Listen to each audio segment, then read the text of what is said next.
ह्या शासनाने फसव्या घोषणा केलेल्या आहेत. कारण भाजपला ही जुनी सवय खोटं बोलण्याची आणि भाजप शासनला, भाजपच्या राजवटीला देखील अशा घोषणा करण्याची जुनी सवय.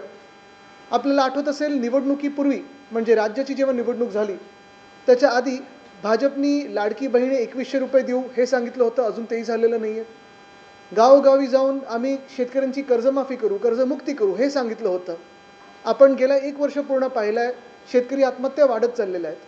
पण कुठेही कर्जमुक्तीचं नाव तर नाहीच, पण मदत देखील शेतकऱ्यांपर्यंत पोहोचली नाही. आणि असे सगळे वातावरण जेव्हा 29 शहरं निवडणुकीला सामोरी जात आहेत, महानगरपालिकेच्या निवडणुका आहेत. त्याच दृष्टिकोनातून काही मुंबईसाठी घोषणा ज्या आम्ही मागण्या केल्यानंतर, शिवसेना उद्धव बाळासाहेब ठाकरे पक्ष म्हणून आम्ही मागण्या केल्यानंतर मुख्यमंत्र्यांची असेल किंवा गृहनिर्माण मंत्र्यांची असेल धावपळ झाली आणि थातूरमातूर उत्तर द्यायचं म्हणून काहीतरी त्यांनी दिलं होतं.